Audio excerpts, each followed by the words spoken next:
Hey, what's up, Freedom fans? Welcome inside a very special edition of the Dennis Pelfrey Show. You see the Freedom skipper sitting right here, but it's his whole coaching staff with us today, 3/4 of which you'll find in the All-Star game on July 10th in Rockland County. And I guess we'll start right there. Brian White, pitching coach for the Freedom. I imagine you just got to have a scheduling conflict to not be able to make it in New York, right? A little butthurt about it, you know. Wait, no, I'm just kidding. No, it's all good. Apparently, we're only allowed to have 3 coaches go up there, so took the back seat of this one, let those other 2 guys go, and hang out over here and take care of some things while I'm here. Awesome. Well, certainly worthy. The Freedom pitching staff's been off the rails all season. Unbelievable. 27 quality starts in 43 games, making it really easy on the offense every night.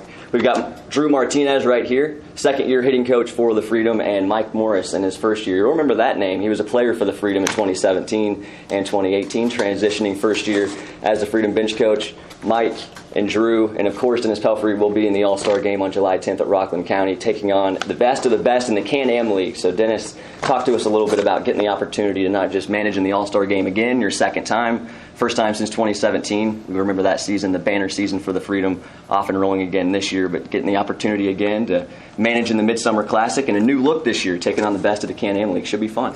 Yeah, I think it's definitely an honor to represent our league, with the best players, and I think it's going to be different this year, and it's going to really make a statement to the country about what independent baseball is about and what it is. And there's too many players out there that don't really understand what independent baseball is, and I think with this being on kind of a national stage where 2 of the top independent leagues are playing against each other in the All-Star game, you get to really showcase what each team's about or each league's about talent-wise and things like that. And the Frontier League, we get to make a little name for ourselves, and because I think we get a bad rep about being a younger league or a league where college seniors go to play, and we've got some older players and we've got some really young players that are really good too, so we get to make a statement against those guys over there. No question about it. So Mike Morris, Drew Martinez will be joining you on the coaching staff in that game. Go ahead and introduce your first year bench coach here, Mike Morris. Talk a little bit about what about him as a player made him a perfect fit to be a coach when he transitioned this past offseason.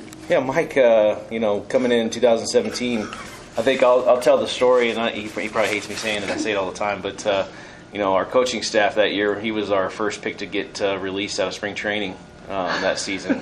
I know it's bad to hear it, but it turned out really great for him, and it shows what kind of guy he is and what kind of player and obviously a coach he is. But he ended up making our club in 2017 and was a huge factor in our success.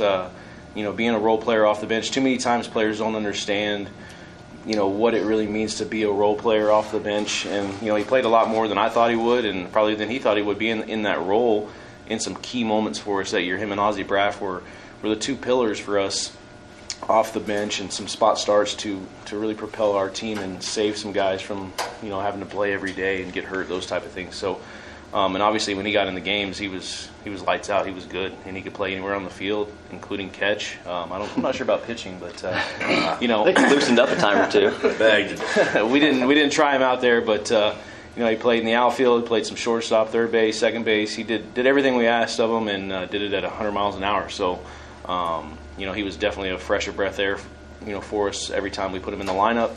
And high energy guy in the dugout, kept us loose, and he was a direct factor as to why we went to the championship series that year. So Mike, I'll ask you, how's the transition gone, man? Just a couple years ago, in fact, last year you're a player. Now you're a first year bench coach. What has that transition been like for you, and how you enjoying being a coach? It's been fun. I enjoy it. I've always felt like I should be a coach. So it's just one of those things that obviously I miss playing. I think anybody would, but when it comes down to it, I think this is what I want to do, and this is what I want to, be a part of. And I love coaching with these guys, and it's fun as hell. Absolutely. So we'll go over here now to Drew Martinez, second-year hitting coach for the Freedom. I do know that you guys had a parallel, Dennis and Drew, in 2014, Gary South Shore. Dennis's last year as an assistant there before taking the reins of the Florence Freedom in 2015. And Drew, that was your best offensive season of your pro career at .358. How much did this guy have an effect on that season for you? Actually, big stuff we talk about here. I'm not necessarily getting into. He talked about there. And for me, not necessarily for the other player, for me, it helped me because it slowed the game down. it made it easy. And then when it came to, I guess, the overall grand scheme of things, day after day, the numbers kept showing, and then day after day, it became easier. And then that's what we try to, talk about here, is making it as easy as possible, as well as, I guess, trying to make the game slow down as much as possible. Put you in the best situations every at-bat, and when it comes to talking about, I guess, the hitting approach, making sure that you're going up there with some type of approach. You're not just going up there swinging. And as you can see from the season, that's what our hitters have consistently done. Absolutely, done a great job with it. The Freedom offense really starting to come around right now. It seems like every game they're getting 10, 15 hits, giving 7, 8 runs. And Brian White will be the first to tell you that's more than enough for his pitching staff this year, who's basically getting a quality start every outing. Staying with you, Drew, obviously you come from a great baseball family. Your dad was a major leaguer and outfielder for the Baltimore Orioles, and you a heck of a player as well. Had a tremendous career at the University of Memphis. Were drafted twice, first by the New York Mets, and then in the 10th round by the Los Angeles Angels of Anaheim. Obviously, you've been able to learn and play with some of the best in your age group various times in your career. What are you kind of taking from your professional career and hoping to kind of parlay on this Freedom group of hitters? For me, I try to take what I've learned as not just a player, but listening. Something I didn't do a ton of in college because I had so much success. When you have success, you don't tend to listen. When you get to pro ball, that's when you get the failure. And I try to listen as much as possible. Playing for guys like Tom Kochman, who was awesome to listen to, and then playing for Taggart, playing for Igavilia, playing for and then coaching with Pelf, and then playing for him as well. And not to mention the guys I got to play around: Adam Klein, Mike Massaro, Travis Denker. I mean, these type of guys have been around, played at a high level, and we're all successful. So to me, that's huge, and it makes it easy. I don't want you guys to forget about 2013, the championship in Gary that we won. So right, no, certainly not. Just yeah, Drew Martinez. Dennis is well decorated. No, I'm saying Drew Martinez. Let's not forget that. I know you said 2014 in Gary, but 2013 was a big year. I mean, that team was a lot like what we have here. When we faced the Wichita Wingnuts on paper, it looked like they were just going to blow us out. But guys like Drew Martinez and those type of guys that gelled together so well, we won that series in 4 games, I believe, right? Mm-hmm. Less than we didn't go to game 5. So that's one thing that I think Drew brings to the table is a winning culture. That's why we have a few guys like Connor Crane on our team who's won a championship. Mike Morris has won like 15, I think. So he lets us know every day. So but those guys that have been there and done those type of things is really important to me. Winners. I want to have winners on our team. And there's a lot of good baseball players out there, a lot of good coaches out there, but not everybody's won a championship. So to be able to have those type of guys around and understand what it's going to take to win a championship, because it's a long season. I mean, we're 30-13 right now. Everything's going really well, but there's going to be a time where we lose 4 or 5 in a row, and we're going to really see what our team's all about and what our character is. And guys like Mike and Drew and Brian White and Connor Crane and these guys that have won championships, that's where those guys are going to be the most important. You like winners, and you also like Brian White on your coaching staff. He's been here for the beginning, 5 years. Dennis has been here 5 years. Brian's been the head guy in the pitching staff, and what a year it's been for you, Brian. Talk a little bit about B. White and what he brings to the table. Obviously, somebody that's your right-hand man. You can trust what he brings to the table with his pitchers year in and year out. Not going to walk anybody, low ERAs. What is this guy's ability, and how is he able to do it so well? I'll ask him next, but why do you love him on your coaching staff? I mean, Brian White is the most familiar guy for me. I mean, he's a guy I coached in high school. I was assistant coach at the high school he went to there at the time. And, just got to see his career progress as a catcher. And, when I got the job in 2015, I did offer him the bullpen coaching job, and he turned me down, actually. But he had already made another commitment to a summer collegiate league and as the head coach there, so we understood that. And then something happened with our staff halfway through the year. His season was over, and we had a spot open, and he jumped right on board. And, he was the bullpen coach in the last half of 15. And then 16, like halfway through that season, he became our pitching coach. So from that moment forward, and most people don't know this, and I'd venture to say that nobody knows this, but from the middle of 2016, let's say the All-Star break, because that's basically when he took over as the pitching coach, the Florence Freedom have had the best ERA combined in the league, and that's saying a lot.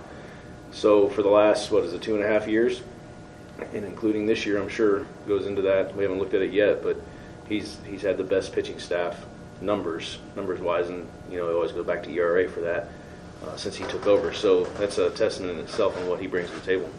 What's that mean to you, Brian, to hear Dennis talking to you about that, talking about being his right-hand man, someone that he can lean on?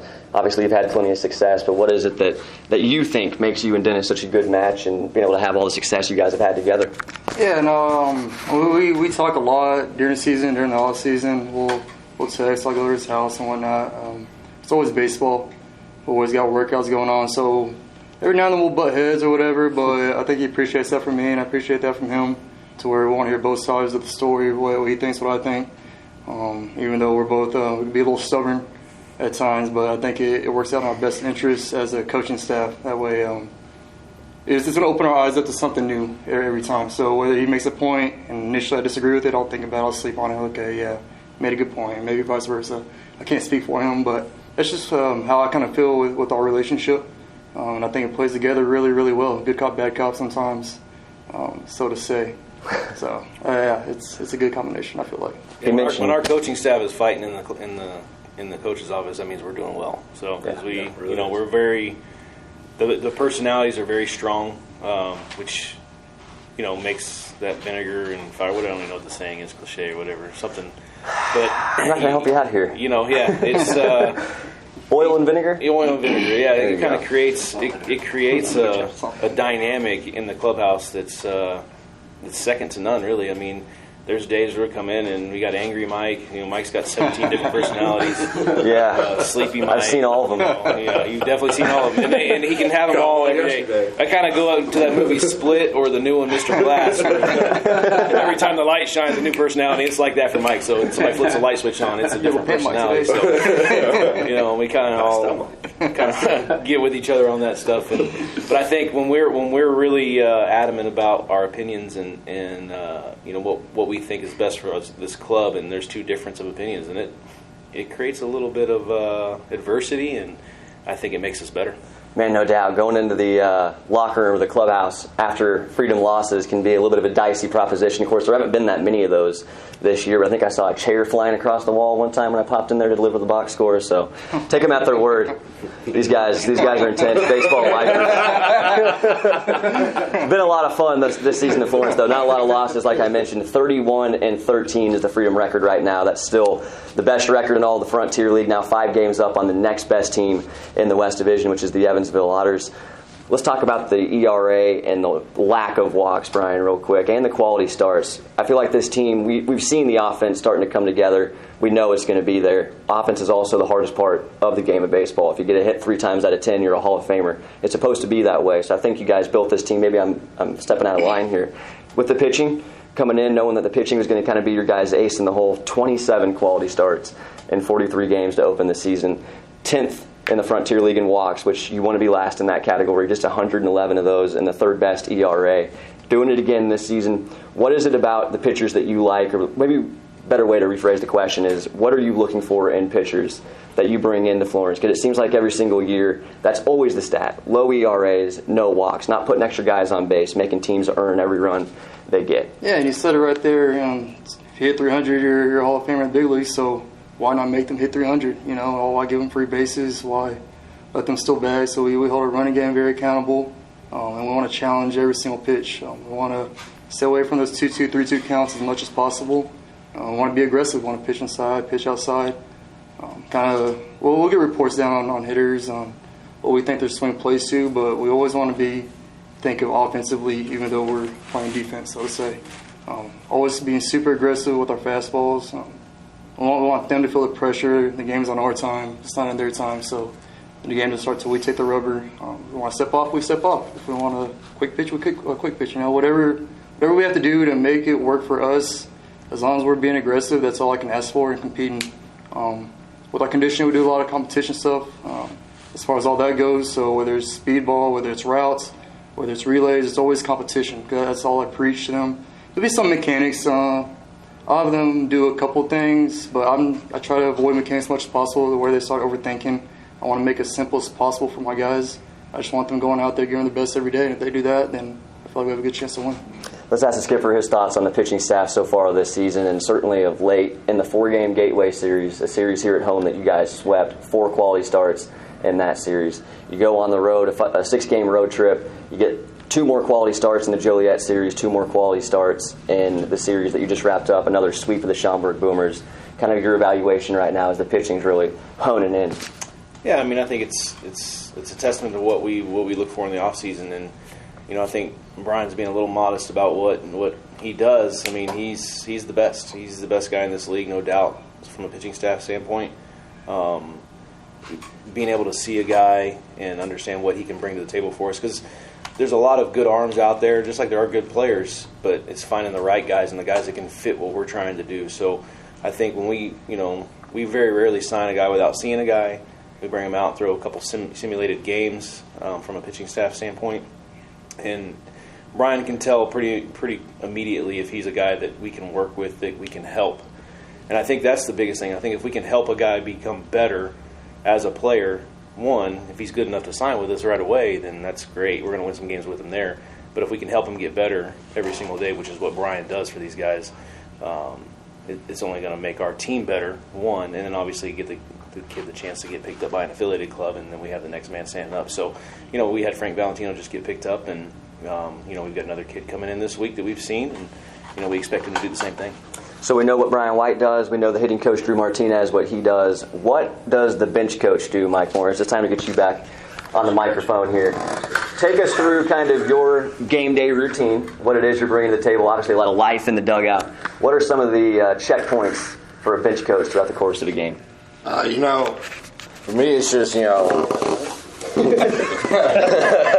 running short on you. it's just helping out guys, just working with dudes. So, like, before the game, like, if Drew needs my help, flipping, or spend a lot of time talking to Pelf just about, whatever we're doing and the little things, and go hit ground balls and do all kinds of stuff like that. And then, just try to keep it light and loose in the dugout. Try to keep everybody in a plan. And, dudes will come up and talk to me just about certain things, whether it's just life things or hitting things. Anything that just keeps their mind where it needs to be during the game. And, just try to keep rolling on that. And also filling in anytime Dennis gets run from a game, right? Is that the way? That's absolutely right. I'm the secondary first base coach. I'm 1 for 3 on stolen bases, I believe. Actually, 1 for 2. So it's a 500. I'm creeping in on Drew's job. So okay, so you don't get a minute if Dennis gets the axe in the game. No. I think it's actually it's Brian B. White. Okay. Yeah, B. White's in on it. The pitching coach gets to be the guy. But I'm 1 step closer. That's right. So that's all I'm saying. That's all I'm saying. No, Brian, I mean, Mike's being a little modest, too, in what he brings to the table. I mean, he's the bench coach really isn't the right title, but it's kind of the norm in baseball. I think utility coach is what I wanted it to be, but you really don't hear a lot of that. So, Mike's going to is able to fill a lot of holes for us in our staff and what we can't get to. But the biggest thing he does during a game is keeping the guys locked in on that approach. And I don't know if you've noticed, and some of the fans may have noticed, there's not too many signs that I give. And I might give some signs, and mostly as decoys. But everything in our game is pretty much scripted. And Mike knows, and I'll talk to him every few innings, but it's gotten less and less as the year's gone on. And, guys like Andre Mercurio, he has them ready to go. He knows that if it's runners on first and second, nobody out in the 4-hole, he's going to sack bunt, boom, just like he did in Schaumburg. I had to give 0 signs for Andre to do that twice. I had a little bit with Andre, but mostly because of what Mike, and when some of our younger players, when they come up, they know, hey, if it's this situation, you're going to do this, and there's not going to be a sign, and we'll be ready to go. So I think that's huge in the fact that teams don't have any idea what we're trying to do, and they're not trying to pick my signs or understand the game plan. It's we're so different in how we approach every game, every inning, every at bat, that we are hard to plan for, and that's a huge role that he brings to the table. And then he's in charge of our defense. So, that's some of the things that I yell at him about sometimes because we don't turn that many double plays. And, he's got his argument back to it. We turn a lot when we need to, but, I think we're on the lower end of the league as far as double plays turn. But, his argument is always in our chances. And, I say I don't care. I want the double plays turn. So, those type of things. So you can see him standing out of the dugout, and he likes to get his TV time, so he'll get out there 5-10 feet, doing his airplane signals. I think the other day he was actually across into fair territory, telling somebody to come in for a bunt or something. So, I think Wobrock, he actually went out there and moved him and came back to the dugout. So, but his role is huge for us, and I don't want that to be taken lightly at all. No, you can't finish at the top of the league in every statistic, but the Freedom are right towards the top in pitching and hitting as well. Team batting average now at .255, third best, tied for third best in all the Frontier League. So let's bring Drew Martinez back to the forefront here. Talk to us a little bit. I know you didn't really want, trying to guard a little bit of giving too much info out. We know the league probably watches the Dennis Pelfrey Show. It's getting better and better with every week. But what can you tell us about what kind of mentality you've asked your hitters to take on and what you've kind of offered them by way of advice throughout the course of this season? Well, the biggest adjustment we've made is started in Washington. We talked to the hitters. They pressure themselves to do too much. We talked to them and said, hey, we have a good lineup, and we know it. Mm-hmm. Loosen up, have fun, play the game. It'll come around, and it has. It certainly has. A lot of base hits, 15 hits a couple different times in the 5-game or 6-game road trip. Joliet and Schaumburg. Dennis, let's have you talk about it a little bit. You've been on it from the very beginning. The Freedom War calculation, the on-base percentage, and knowing the hits were going to come around, and they certainly have of late. This is the most exciting offense that I've got the chance to be around. Really, I mean. And they're not going to blow you out of the water with numbers. And I think too many times people look at batting average, just like you brought up, we're third in the league in batting average. I think we're 1 point behind Washington and maybe like 3 or 4 points behind Evansville. But that's not the stat. In my eyes, it's the runs scored, and we're the top of the league in runs scored. We've played – the team right behind us has played one more game than us. So that's a testament in itself. And I think doubles – we talk about leading the league in doubles – walks and stolen bases, and right now for the most part of the season we were the bottom 2 teams in doubles for most of the season, but we're starting to creep up now. And those doubles, I think we're about midpoint. I think we're 6th place in doubles now. We've led the league in walks since day one, and those walks we turn into doubles with stolen bases. We're leading the league in stolen bases, so that's really where the numbers come into play in some of that WAR calculation that we talk about. So even though our guys aren't the doubles hitting or the home run hitting teams, and I think we're middle of the pack in home runs now too, the best thing about our offense is we're not trying to hit the homer. What we're doing is trying to get on base. If we can get on base, we can make things happen because everybody in our lineup can steal bases. And by the end of this thing, we're going to have over 200 stolen bases, I'm sure. So on that path, and we're going to score more runs than anybody else. So if we're scoring more runs than everybody else, and like we've already talked about Brian White's pitching staff, holding people down to 3 to 4 runs a game, that's a positive for us there at the end. No question about it. This is the Dennis Pelfrey Show. It's the coaches clinic today. Again, 3/4 of the Freedom staff headed to Rockland County, New York for the All-Star game, and we talked about some players that got snubbed, but Brian White might be the biggest snub of all. Not making it to New York, but Drew Martinez, Mike Morris, and Dennis Pelfrey will be there. So as we wrap up this interview, guys, let's let everybody kind of go around and talk about just kind of the season so far, being atop the West Division, a very competitive division from day one. It's unbelievable the success you guys are having right now. 18 wins in your last 21 games. It's made it impossible for teams like Evansville, who's had an 8-game winning streak, and Southern, who's had an 8-game winning streak over the last couple of weeks, to climb up and make up any ground in the West Division standings. So whoever wants to comment on it, just kind of your thoughts on the season so far and how you've seen this team grow to the point they're at right now. We'll start with you, Dennis. I think we've done a good job of staying the course, being consistent in what we're doing. I think now this week is going to be a big tell for us. And then after the All-Star break, after we have those 4 days off for our guys, is, I think I mentioned it last night in the clubhouse, is we've got to make sure we stay on top of some of those little things because they're starting to get a little lax, and that's little things like cleaning the clubhouse after we leave and the bus after we get back home, and those type of things, and make sure the jobs are getting done. So that's, from a coaching staff, that's going to be an expectation of mine, to make sure we're staying on top of those little things and staying consistent with what we've been doing and not get lax, because it's very easy to overlook things when you're winning. And then those things become highlighted when you're losing. So I don't want that to happen, and that's the biggest key for me right now. Is we've been pretty consistent at getting better at the little things, which is shown in the success we've had, but we've got to make sure we stay on top of that through the course of the season. Any comments on the growth of the team through the course of this first half of the season, Mike?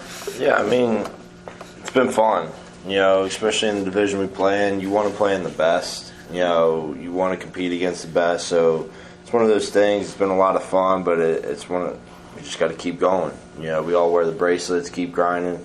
We just got to keep grinding. We got to show up every day, go to work, do our thing, and just embrace every moment, because it's fun. Like, this is all fun. We get to play a game. We get paid to play a game. So it's just go out there and just enjoy it, and do all the little things right, like Pelf was saying, and just take care of our business. And at the end of the year, you'll look back and you'll find yourself, holding up some gold. So that's what it comes down to. Let's go to Brian White next for his comments on the question. Yeah, trying to feed off that. Obviously, the tight race in our division, I think is good for our guys. Honestly, I don't like the 10 to 15 game lead where we start getting a little. Not lazy, but taking things for granted, so to say. How it feels like every game's a playoff game. Okay, after the game's over, what's everybody else in our division doing? Okay, we're still tight.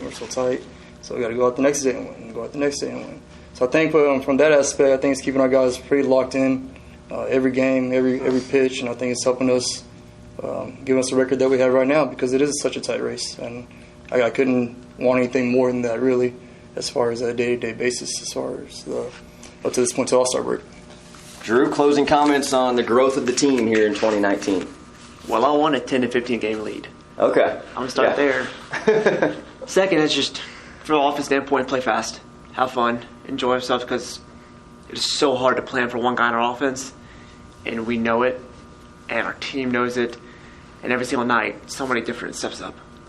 So for our standpoint offensively, keep having fun, keep enjoying, keep pressuring, because more times than not, I tell the hitters all the time, pitchers in this league cannot consistently repeat day in and day out. So if we trust our overall approach, trust the process, go up there with an attack mode, and understand what we're trying to do as an offense, I think more times than not, they will mess up, they will make a mistake, and we'll capitalize on it. Maybe just Brian White's 12 pitchers, the ones that are able to repeat success every single day. Seen a lot of it. We've mentioned the three coaches going to the All-Star game, and Dennis, Mike, and Drew Martinez of the Freedom are also pacing the Frontier League with 6 All-Star players. Yell them out, guys, if I miss any here. Jonathan Tripp, 2-time All-Star. Austin Wobrock, 2-time All-Star. Tyler Gibson and Mike Castellani going for the first time, as is New York native Brian McKenna. And am I missing that 5? Am I missing somebody? Yeah. 6. Ricky Ramirez Jr., the starter in the outfield, and Frank Valentino was voted in too, but he just got picked up. Right. So, man, big things popping. Sure. Best looking guy on the team. I think our front office might agree with that. All right, good place to stop this one. This was a very special edition of the Dennis Pelfrey Show, Episode 6, one I'll remember forever. Thank you guys all so much for coming in, answering some questions. Your team is the best team in the Frontier League through the first half of the season. Congratulations to all of you guys. Thank you. Appreciate it.